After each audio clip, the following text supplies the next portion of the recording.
please come to our aid in transforming Siaya. Because where agriculture is having an impact in society, what national government invests, infrastructure, and even direct investment into enterprise, can change the life positively of communities.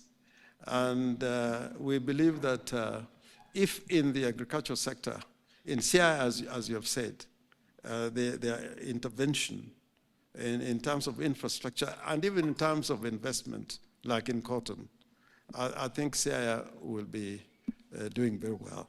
And when we are talking about agriculture, we are excited and blue economy, because for impactful and positive transformation, we think agriculture and the blue economy is key to Siaya. And by the way, Siaya used to grow coffee. And we were very happy to receive your minister or cabinet secretary, Mr. Oparanya. He came and had a session with the farmers. We used to have farmers in Siaya called better farmers who used to go Robusta coffee. Now, issues of marketing and brokerage brought coffee farming to an end. It collapsed. But coffee was being done in Siaya. Cotton used to be done in Siaya, and it collapsed. So agriculture and the blue economy has a major role to play in the transformation of Siaya as a county. And therefore, we'll walk this journey with you to make sure that that objective is attained. Out of 175 facilities in Siaya, we have registered 163 facilities. Out of a total population of about 900,000, a million, the people who have registered for SHA now is 335,000. It's just under 50%. We are not in the big league. Yeah, we're not amongst the top, but you can understand initially, when this. I know you know what I mean. But the incident story is in terms of the claims. The total claims which have been raised so far is 281,907,000. And the amount which has been paid is 180,155,000. And what is pending, and is pending to be paid, not to be like pending bills we have in national government or counties, is 101 million. So it's a good story, I must say. And it has improved our own source revenue also quite significantly. Your Excellency, our county of Siaya has come here in a united front. I know you thought that we were divided. I know you thought that we might not be able to come as a team. Some of us, even the MPs, we were not together. Some of us walitangulia kuja kwako. And we have still not made the chemistry, very well, the chemistry to come together. But you can see together we are here. So, Your Excellency, this shows you that our people want development. And we also want to assure you that we don't double speak as people of Siaya and people of my region. When we say one thing, that is what we mean, and we don't mean anything else. If we say we are in broad-based government, we are in broad-based government, we are working, and the principles have been established. So this is not time for us to be talking too much. Let us work. Let us work and work together. Because development fears noise. This thing called capital is a flighty bird, and it can fly from you and land elsewhere very easily, because there are many people who also want the same things you want. So let us just concentrate and do what is necessary. A lot of people say that you are a micromanager. The opportunity I have to help you spearhead the budget process for the country has given me a different perspective of you. Because you have never forced me. You never even directed me. What we have done, we've been consulting with you regularly about certain budgetary provisions. And you have never forced me. Actually, I don't know, you've taken my ideas about this budget more than I imagined. So, Your Excellency, I want to tell my people that this is a very important opportunity we have as people of Siaya and as a Luo community, that we should really take advantage of it and ensure that in the end, we substantially gain. I can tell you, my people, that this opportunity I had, Your Excellency, which after the concurrence, you gave the concurrence after Baba nominated me to work with you, I have seen things that I had never imagined. My people, development projects are not gifts, they are grabbed. If you come to my office in Parliament, you will see a file of development requests that are on my table from all parts of the country. But resources are not sufficient for everybody. So I have to use my head. You told me to use my head. You told me to use my head. I can assure you that I'm using my head. But I want my people to support me as I use my head. Okay. If you support the president, you support me. Thank you. God bless you. Development and politics, they have to go together. There's no development that you can canvass when you isolate politics. And so I want to plead with my colleagues from Siaya, especially the leadership, that when the president has given us an opportunity like what we have done, where we have many of us working with you and helping you to plan development, I think the best thing that we can do now as Siaya people is that we should never join the president's detractors. That we should never speak the language. We should never speak the language that your detractors are speaking. We have to speak the opposite language. So I want to plead with Siaya people, let us speak the language of the president. If we go out there and then we start to speak like what Rigathi Gachagua is saying, I think then we are undermining the president. I want to plead with all of us that from today onward, let us speak in support of the government so that we are able to take advantage of the opportunities provided. There's need for us to diversify, engage in crop diversification. I want to re-emphasize that in this budget which we are going to pass, we have allocated about 2 billion shillings for crop diversification. And as you already said, that Siaya and all other sub-counties, also in Rift Valley, we need to engage in coffee farming. Coffee farming is one highly profitable, as you've indicated. And it is a crop that can do well also in our county. So I want to urge our farmers that we motivate our farmers and mobilize them so that they can utilize that allocation. Secondly, Your Excellency, on infrastructure, under your leadership and your guidance, we discussed with you some of the critical infrastructure projects in Siaya, and I wish to confirm that in this budget, which we are soon going to pass this tomorrow, I think so. Today, we are actually concluding a committee of supply this afternoon. I wish to confirm that there are about 6 to 7 roads, new roads in Siaya County that have been captured in the estimates. Your Excellency, on blue economy, I want also to confirm to Siaya people that we have about 2.5 billion shillings, specifically for the Lake Victoria counties, Homa Bay, Migori, Siaya, that is going to support our fisher folks. Lastly, Your Excellency, on energy, under your direction, you instructed me to provide for affirmative action allocation to energy. And I wish to confirm to you that we have we have an allocation of 5 billion shillings.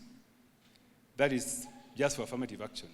Our county, which is Siaya, is poorly covered under electricity.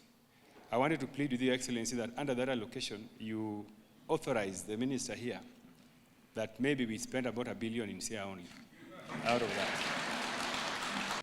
And I remember Guterres, the Secretary General of the United Nations, telling me, what will happen when Kenya defaults on its foreign obligations? You know, and I told him, I don't think it will happen. And he was really surprised at how we were going to manage. But by God's grace, we managed to tighten our belt. It was difficult. And we avoided a default. The result of that tightening our belt has given us results.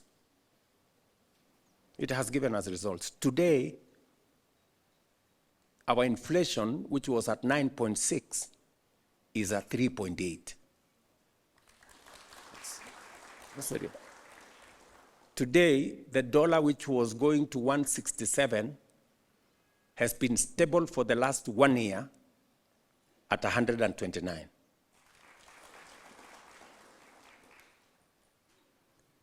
The oil marketers who were chasing dollars all over the place and they couldn't find it. Today, our dollar reserves is the highest since the independence of this country. We have $10.3 billion, up from $6 billion.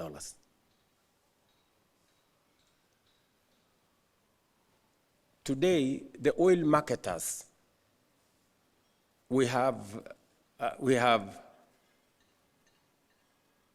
enough money to buy fuel for the next 6 months, even if nothing happens.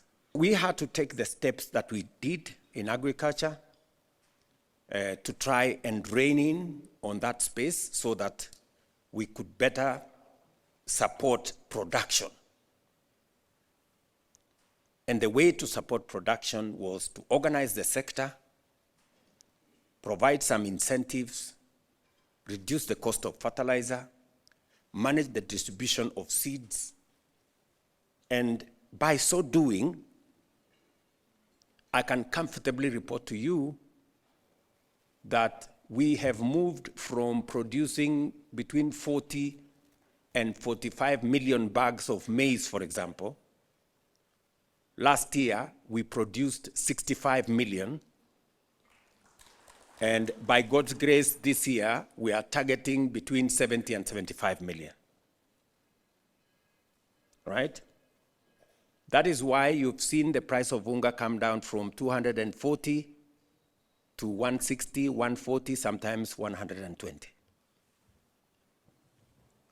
It is the reason why you see our production of tea in terms of tonnage or kilos has gone up. Our earnings from tea has moved from 138 billion 2 years ago to 215 billion last year. The organization we have done around coffee, and I want to encourage you, areas where we can grow coffee. That's the crop of the future. And I have already provided 500 million shillings to Oparanya and the people in the cooperative space to provide seedlings. So I think Siaya should plug into that space. The price of coffee has moved from 60 shillings a kilo to 140, 150 shillings a kilo today. And it is because we kicked out the cartels in the coffee. You know, just imagine it was being controlled by a few people. The same person was the farmer, the same person was the miller, the same person was the broker, and the same person was buying the coffee at the exchange. We've since broken that cartel. And next month, you will see me at the Nairobi Coffee Exchange. I will be ringing the bell so that farmers at the fall of the hammer, when the coffee is sold at the exchange, same day, the farmer gets their money. Just 6 months ago, farmers were waiting for 6 months. You deliver your coffee, you don't know it is milled by who, the broker is somebody else, you don't know. It is sold at the coffee exchange, you don't know when. So we have made that channel open and transparent. So farmers can follow their crop until it is sold, and they know it was sold for how much. We moved the production of sugar the other year from 495,000 metric tons to 815,000 metric tons. We've moved the earnings from sugar from 50 billion to 90 billion in 2 years. And it is because, again, you know very well that that sugar sector had been taken hostage by a few people. For 30 years, we are using public money to pay farmers, to pay workers. You know, you're going to pay sugarcane farmers using public taxes for cane they did not deliver to government. They delivered to some factory. You are paying for workers in a factory who don't work for the government. They work for the factory. How is it my business to go and pay workers of another person? But you know, it went on and on, you know, like this, and it was supposed to be okay. I said it is not okay. So when I was farm on Mumias, we leased the facility. Today in Mumias, farmers are paid every 7 days. Workers are paid like all workers. And last year, for the first time, farmers were paid bonus. Just like we pay bonus for tea farmers, we paid bonus for the first time in Mumias. Mark this space. We will be paying bonus in Zoya end of this year. We will be paying bonus in Mohoroni and Chemelil and Soni end of this year. We agreed that for us to leave no child behind, we need more teachers, because the biggest problem we have is, especially in rural areas, there were too few teachers. So we have now onboarded 76,000 teachers. We have another 24,000 by January this year. In fact, by January this year, 30% of all teachers will have been hired in 3 years.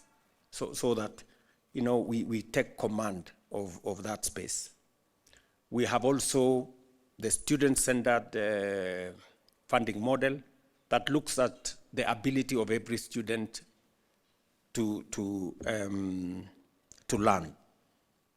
So it was necessary for us to organize that education sector. You know very well, whether it is the university in Bondo or the university in Maseno, they were struggling. If we have a vice chancellor here, they will tell you that the old funding model could have closed our universities. Because we lied to them. We told them we are going to give you 80% for every student, and we did not, because we didn't have money. We are now realistic. We are telling them,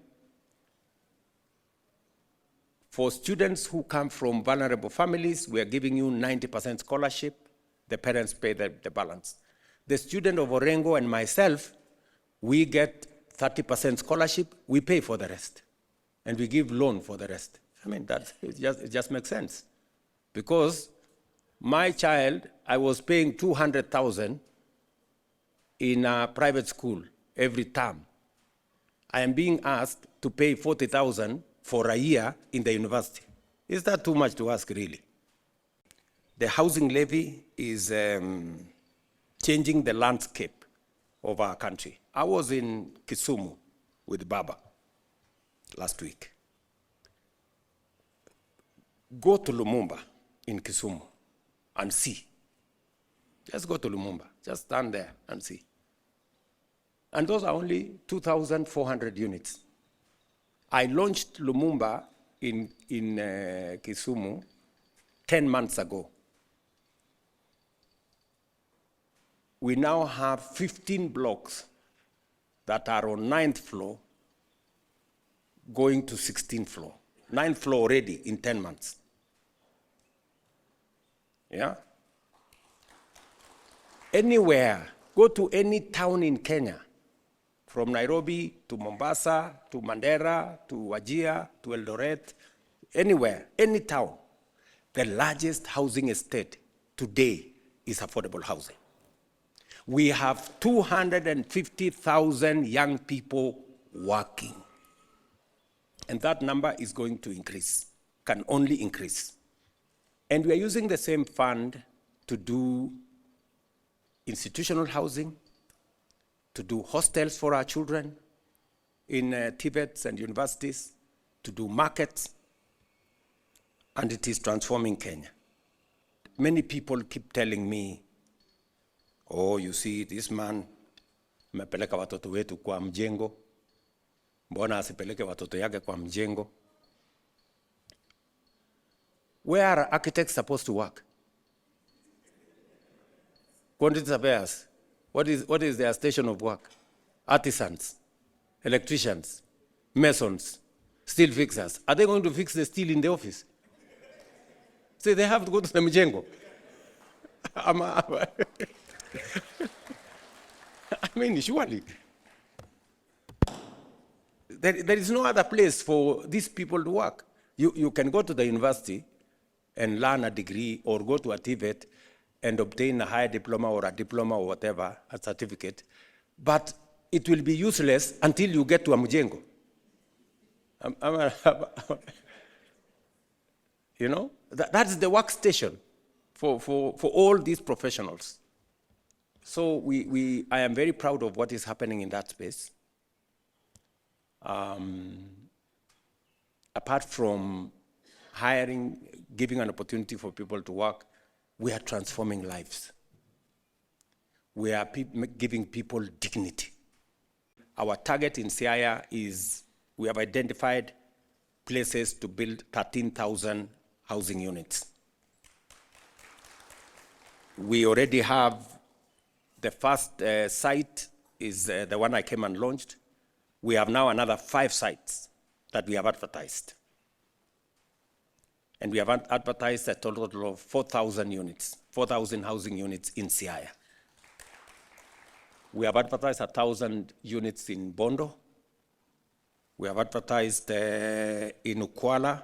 We have advertised in Ugenya. We have advertised in Ugunja. And we have advertised in Yala.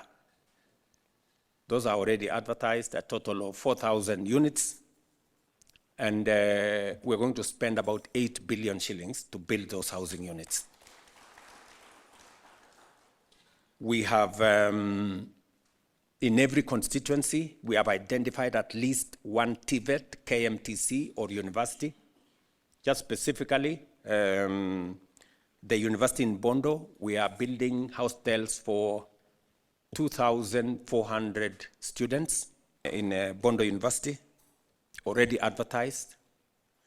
We have another almost 3,500 hostel spaces in all the other TVETs, about 580 in some of the big TVETs. And we are going to spend, just in the construction of those hostels for our students in the university and in our TVETs, another 2.5 billion already They've been advertised, and we are moving on. We have also 16 markets in Siaya. We have 5 that are ongoing. We have 4 that have been advertised. And we have the big markets. We have a big market in Siaya town. We're going to have a big market in Bondo. We are going to have another big market in another 2 major municipalities, which we are going to agree with the county government where. And we have committed in total about 2 billion shillings to do your markets. So a total of 16 markets, 4 large markets, or we are calling municipal markets, that will cost us anywhere around between 300 and 500 million, and another 12 markets that that are ESP markets. The other thing that I want to mention to you is our rural electrification program under my brother Opio here. He has 1.6 billion for Siaya at the moment. We are targeting at least 16,000 people, homesteads actually, not people, homesteads. We have another 550 million, which we are negotiating. Shortly, we will make that money available because we want to push the numbers to about 21,000 households. This is between now and early next year, and then we are negotiating additional resources from different sources. We have agreed with Waziri on how we are going to go about that. And then we just, as you are aware, we have had to look for alternative sources of raising money to do our roads. We have a good plan for the roads. I have asked the Minister Davis to sit down with the governor and with the members of parliament so that we agree on the program, and Atandi is aware of what we want to do. We just provided in the last 3 months or 4 months, 1 billion shillings just to restart all the roads that were stalled.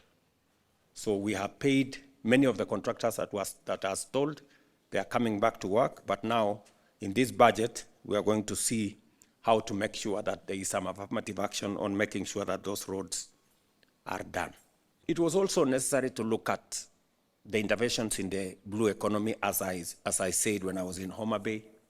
You know very well that we have 3 fish landing sites in Siaya. We have 1 that is operational. In fact, it's among the most successful, Luanda Kotieno. We have Wichlum, which we are working on. And we have, I think it is Usenge that we are working on. So, and we want to see, we did a PIA in Homa Bay. We believe that Usenge is a candidate for a peer. We are looking at what is the potential in the blue economy, and we want to work with you. I've already told Joho the plan on what we need to do. Fish cages is going to be the next horizon. We will be providing Siaya with fish cages and feed and whatever it is that is required. Joe is going to explain to you. So we needed to take care of that place. They have agreed with the World Bank that by August this year, we will complete the project. And even if there is a small delay, I am going to work so that we can get some extra window to make sure that we complete that project. Just for your information, phase 1 was to unlock about 3,000 acres. That is done. Phase 2 was to do 10,000 acres. That we are completing actually end of this month. And then the final phase is what James was talking about. We have already switched off the machines and we're now fully on gravity, because that's how to make these things sustainable. So we have completed the phases that were necessary. You will follow up with me so that we make sure that we realize the full potential of the Lower Nzoia irrigation project. So that I give you my assurance. The problem we have had with cotton is that farmers do not have a predictable off-taker of cotton. It is hodgepodge. Tika Mills, sometimes, I don't know, somebody from Makueni, I don't know somebody from where.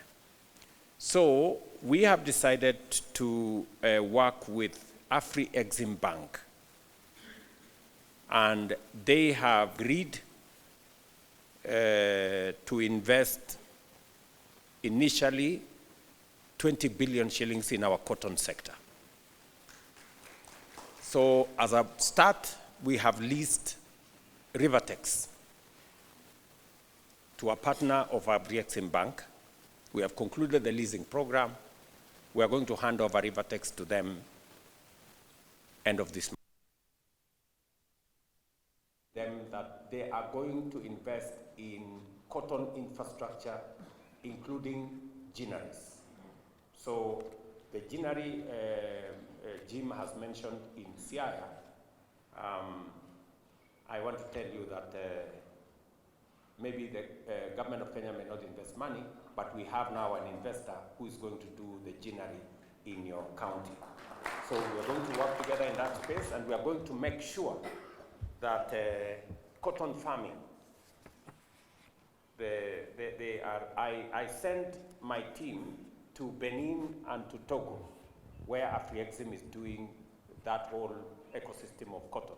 And it is amazing what is going on there. These are very small countries, but they are exporting maybe 15 times more than what we are doing in Kenya.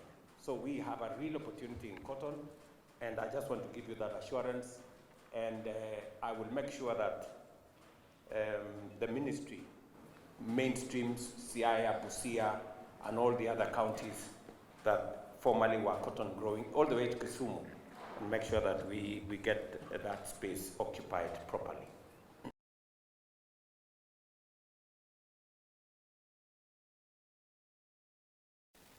The peace and security of a nation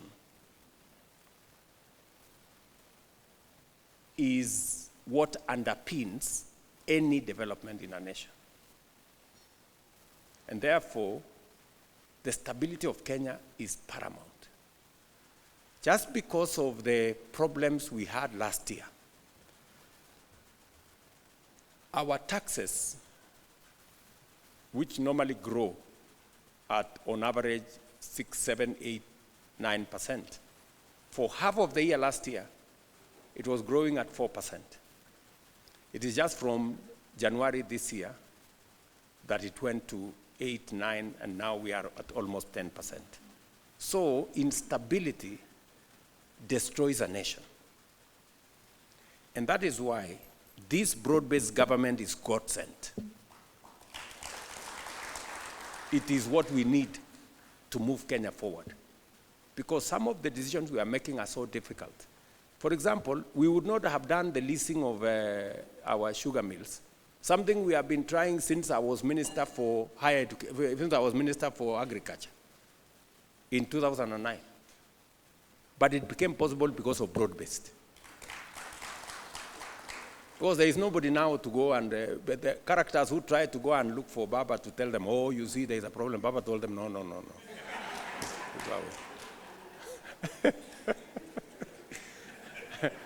because we did it together. This year, we are at 90 billion. I am sure next year we will be at 120 billion.